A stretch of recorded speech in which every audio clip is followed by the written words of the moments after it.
Bienvenue dans cette toute première vidéo qui permet d'inaugurer une série lancée par la plateforme école.io concernant les écritures de comptabilité. Alors cette vidéo va venir inaugurer la série sur les écritures courantes. Il y a une autre série permettant de traiter les écritures d'inventaire et les principales déclarations. Alors je vous propose tout de suite de démarrer avec les écritures courantes et dans cette vidéo nous allons traiter le fondement des écritures comptables.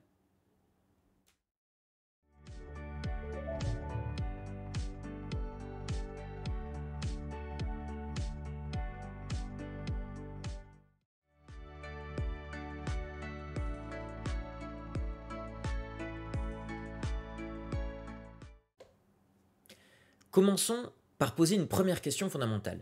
C'est quoi une écriture comptable?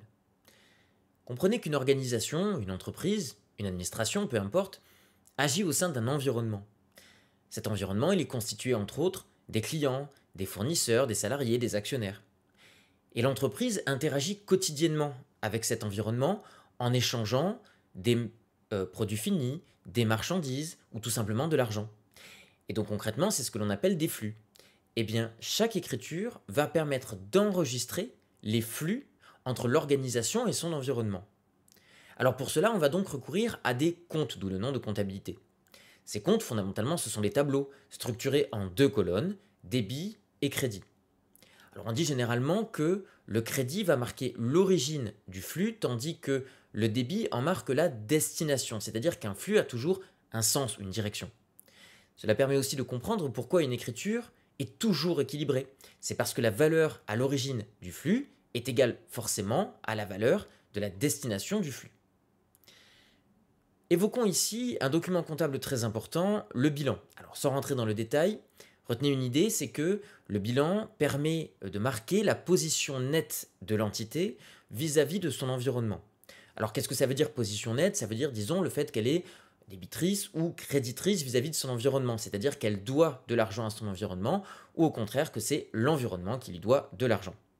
Et donc chaque écriture comptable va venir modifier ou mettre à jour cette position nette de l'entité, donc le bilan. Je vous propose tout de suite de retrouver la prochaine partie de cette vidéo où l'on va voir concrètement comment on enregistre une écriture comptable selon les deux règles fondamentales.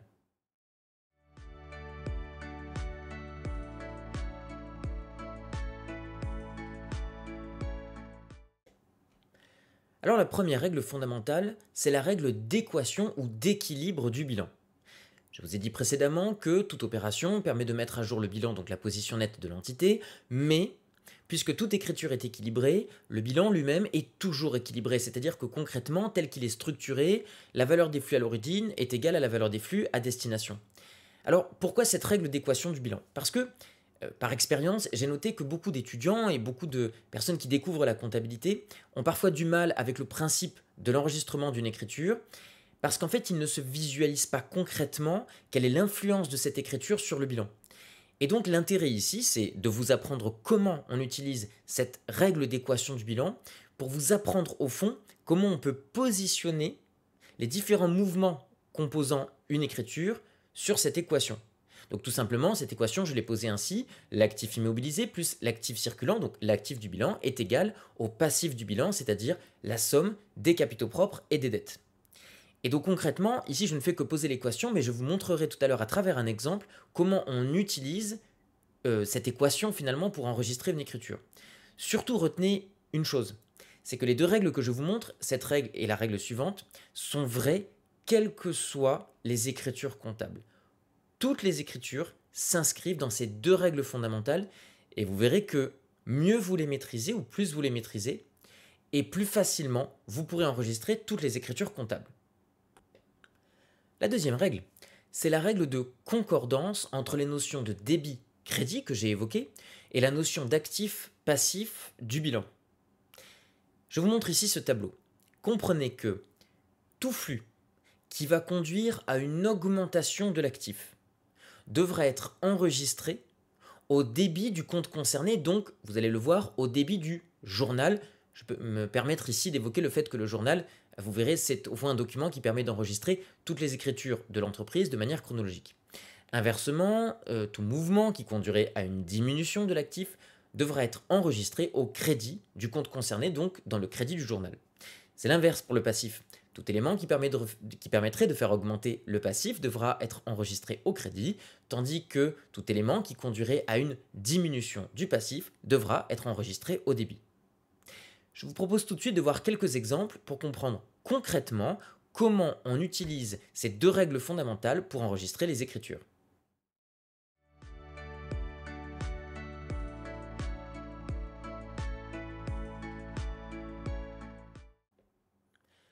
Alors regardons tout de suite un premier exemple simple. Une entreprise, non soumise à TVA pour l'instant, achète pour 1000 euros de marchandises, un fournisseur donc qu'elle compte payer plus tard. Petite remarque, payer plus tard, ce que l'on appelle payer à crédit, veut dire tout simplement que le fournisseur accorde un délai de paiement à son client et donc que le client contracte une dette envers le fournisseur qu'il devra régler plus tard, généralement dans les 15, 30 ou 45 jours, selon la modalité de paiement prévue dans la facture. Ça peut être un virement, un chèque ou espèce, peu importe.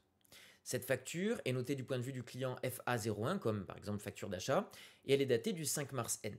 Alors la question c'est comment comptabiliser cet achat? Je vais donc faire appel aux deux règles fondamentales que je vous ai montrées il y a quelques instants. Je pose mon équation du bilan. Je vais commencer par l'achat.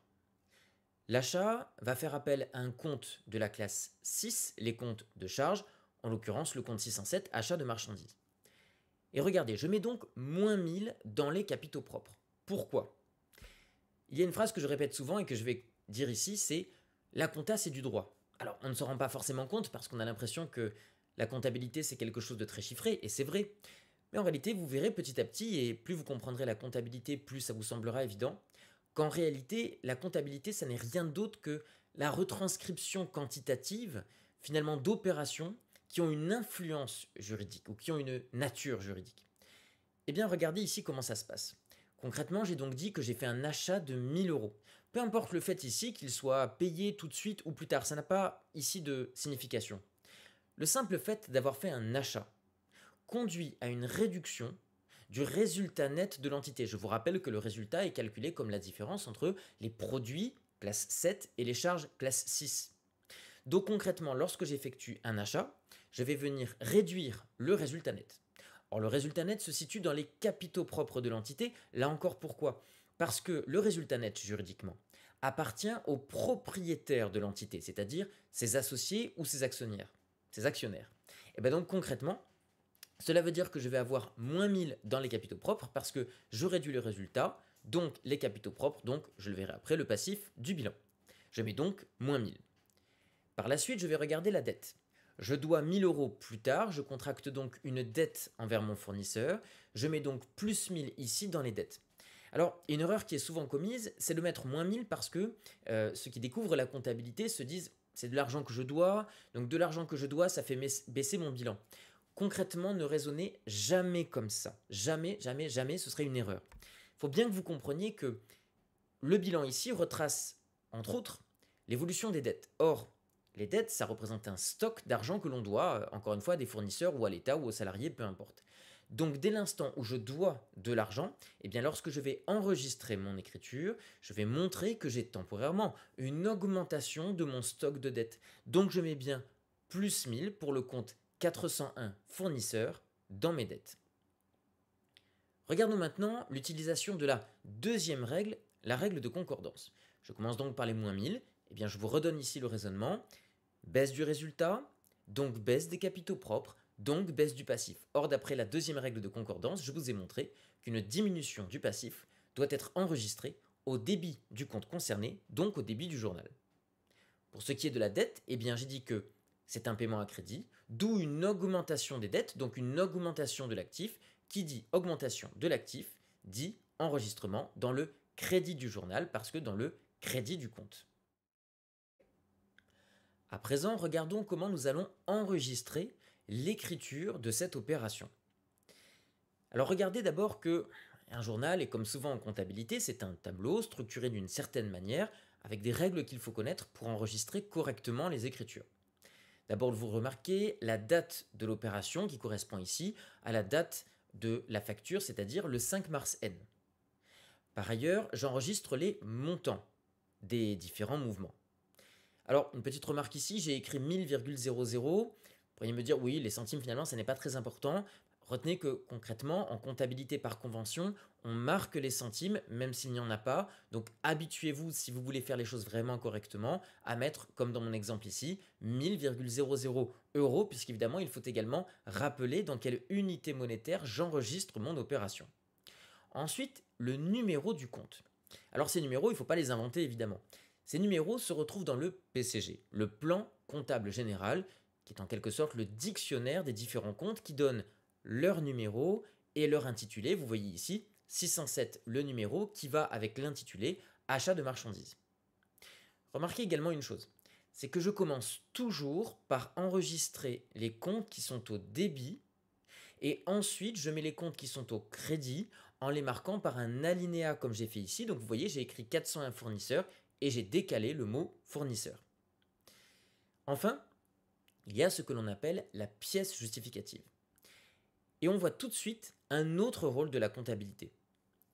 La comptabilité, c'est aussi un moyen de contrôle. Je vous ai dit qu'ici, je fais un achat, l'achat diminue le résultat. Or, un résultat, c'est quelque chose qui est soumis à l'impôt sur les sociétés.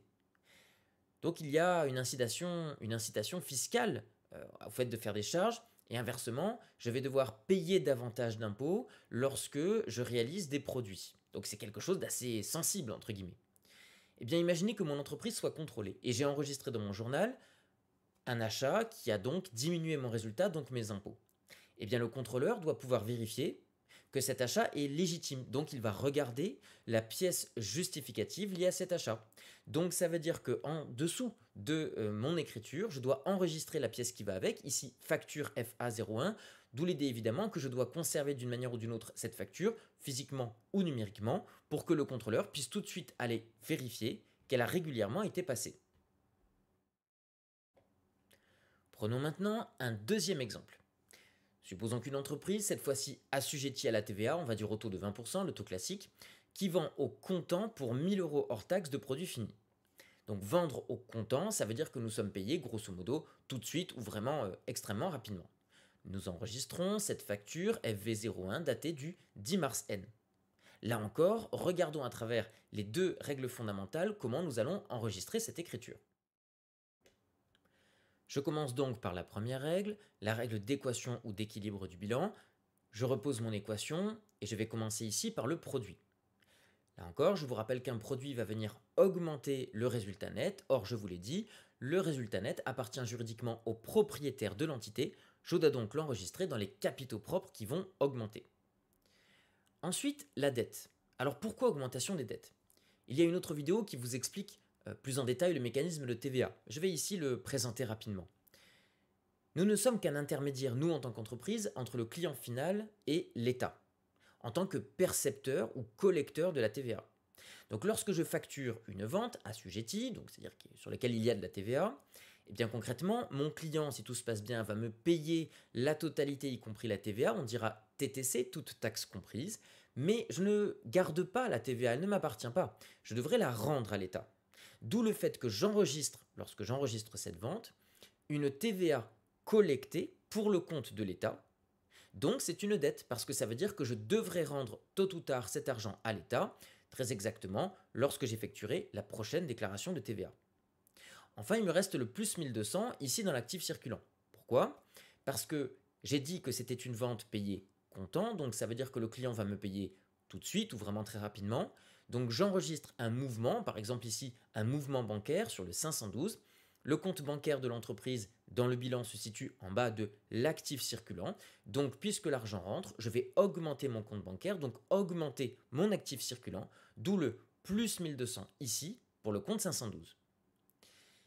Utilisons maintenant la deuxième règle, la règle de concordance.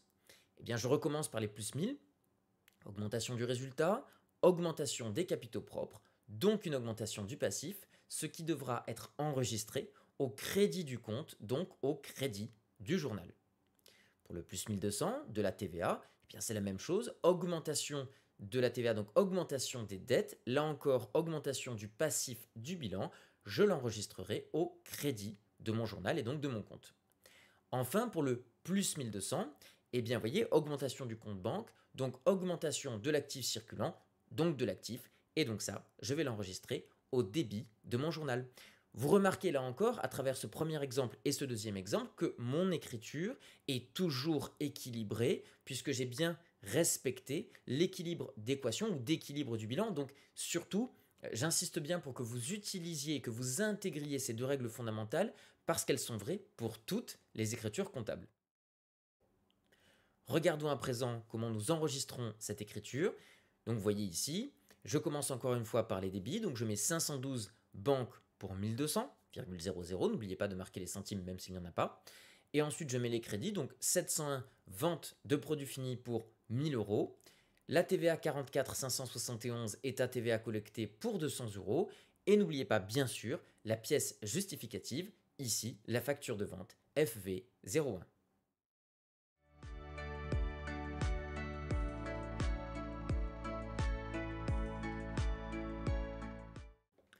Merci beaucoup d'avoir suivi cette vidéo introductive, j'espère avoir été clair dans mes explications. N'hésitez pas à venir vous entraîner sur la plateforme www.e-call.io.